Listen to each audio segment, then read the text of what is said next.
Bonjour, bonsoir, t'as 5 minutes. Alors on va analyser le résultat du premier tour de la présidentielle. Je sais que j'ai un petit peu de retard, mais j'étais en congé paternité. Donc ouais, dispositif un peu particulier parce que soucis techniques, parce que manque de temps, parce que bon, voilà.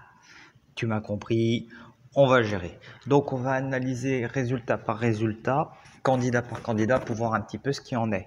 Donc, clôture la marche avec moins de 300 000 voix, Nathalie Arthaud avec 0,56% des suffrages exprimés, Poutou 0,76%. Et là encore, première analyse qu'on peut faire, c'est pourquoi présenter deux candidats. Vous êtes tous les deux pour le mouvement ouvrier et tous les deux anticapitalistes. Je pense qu'une union de ces deux partis-là permettrait d'avoir une candidature qui pourrait monter à 1,5, pourquoi pas à 2, 2,5, vu le personnage qu'est Poutou notamment. Et la cause fera avancer, parce que c'est bien de faire des candidatures, je sais, c'est des candidatures, on fait candidature pour passer un message. Mais à un moment, il faut que ce message soit audible. Anne Hidalgo avec un peu plus de 600 000 voix, 1,74% des suffrages exprimés. Pire résultat possible pour la gauche depuis... Même en 68, ils n'avaient pas fait pire. En 69, pardon, l'élection de 69. C'est une catastrophe, mais une catastrophe prévisible. Anne Hidalgo est l'archétype de la bourgeoise qui vit à Paris et qui pense que Paris c'est la France. Le problème c'est qu'une fois qu'elle est sortie du périph', elle s'est fait violemment gang bang. Nicolas Dupont-Aignan est arrivé à avoir 2%, malgré la crise que traverse son parti. Tous ses cadres sont partis pour un avenir français.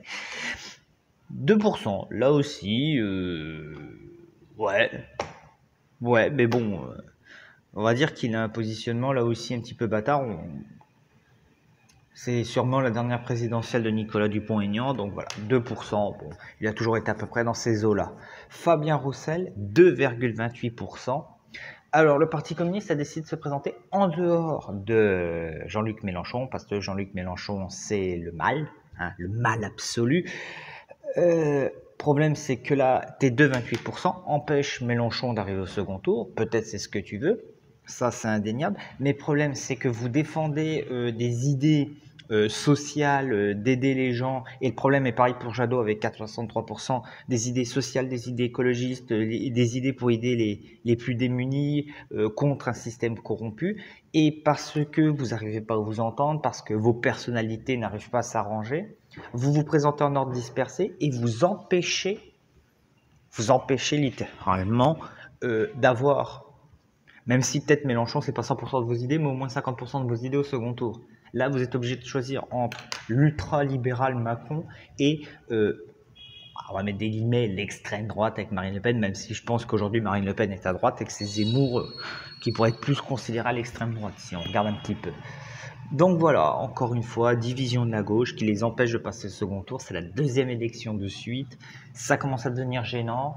Ça commence à se voir que vous êtes de faux social et de vrais bourgeois qui s'en battent les couilles des conditions des petits gens, mais que c'est vos petits intérêts qui priment.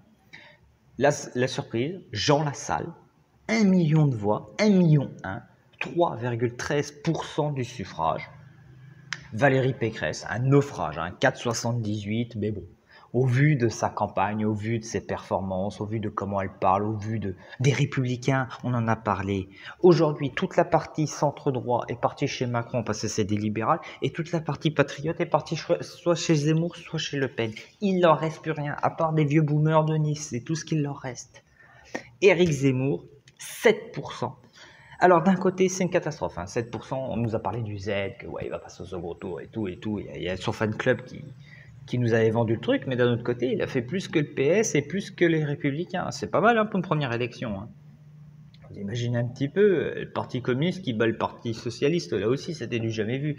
Mais oui, là encore, les débats sur l'immigration, le grand remplacement, oui, certes, il y a des questions à se poser, certes, il y a une réflexion à se poser, mais... tant que vous ne comprendrez pas qu'il y a un truc qui s'appelle la justice sociale, ça ne va pas le faire. Jean-Luc Mélenchon avec 21% des voix. Alors je vais être totalement honnête avec vous, je suis un peu désolé pour lui. Parce que peut-être que Méluche a tous les défauts du monde. Il a beaucoup de défauts, mais je pense qu'un second tour, Le Pen-Mélenchon, aurait été le seul second tour viable pour assurer une modification profonde du système et provoquer un électrochoc nécessaire à la Ve République. Enfin, ce qui reste de la Ve République. Marine Le Pen, 23% des suffrages, elle est à peu près au même niveau et elle arrive au second tour en espérant que ce coup-là, elle ne va pas gâcher tout le travail qu'elle a fait sous le terrain parce qu'elle a fait, comme Jean-Luc Mélenchon, une très bonne campagne de premier tour. Enfin, Macron, 27%, c'est beaucoup plus que Chirac en 2002, c'est moins que Mitterrand en 88, plus que Sarkozy en 2012 et c'est incompréhensible au vu de la gestion de la crise et au vu des diverses crises qu'a traversé son quinquennat. Mais la France est un pays particulier. Il se retrouve au second tour. Le taux d'abstention est à 26%. Je pense qu'aujourd'hui, on ne reverra plus d'élections avec un taux d'abstention inférieur à 25%. Je pense que c'est rentré dans les normes. Ça y est, on a un comportement électoral, un comportement électif qui est ancré dans dans les mœurs. Voilà, je cherchais mon mot, hein, vous savez, j'ai des résultats et je brode autour. Donc voilà, en conclusion, moi je donne pas de consigne de vote, hein, je sais que beaucoup de monde donne leur avis. Par exemple, Pierre Gasly, pilote de Formule 1, qui vit en Italie, qui travaille pour les Autrichiens, qui donne des consignes de vote. Ou des mecs qui vivent ailleurs qu'en France. Je donne pas de consigne de vote, les gens, vous votez ce que vous voulez. Simplement que maintenant on a la croisée des chemins. On a Emmanuel Macron qui propose un modèle ultra-libéral où vos devoirs vont primer sur vos droits. Il l'a dit. Ça veut dire que ce que l'État vous devrez donner plus que ce que l'État doit vous donner. Vos obligations envers l'État seront plus importantes que les obligations de l'État envers vous. Et de l'autre côté, on a Marine Le Pen qui propose un projet patriote. Le seul truc que je peux vous dire, c'est lisez les programmes. Lisez les programmes. Allez sur les sites internet. Informez-vous. Vous laissez pas intoxiquer par les médias qui roulent pour Macron, malheureusement. Lisez les programmes. Lire les programmes, comparer, écouter les discours et faites un choix. Mais ne vous laissez pas influencer par des gens qui sont partials. J'espère que cette vidéo qui va durer plus de 5 minutes vous a plu. Si elle vous a plu, vous pouvez liker, partager, faire de la pub pour la chaîne. Je vous souhaite une bonne fin de journée. Ciao!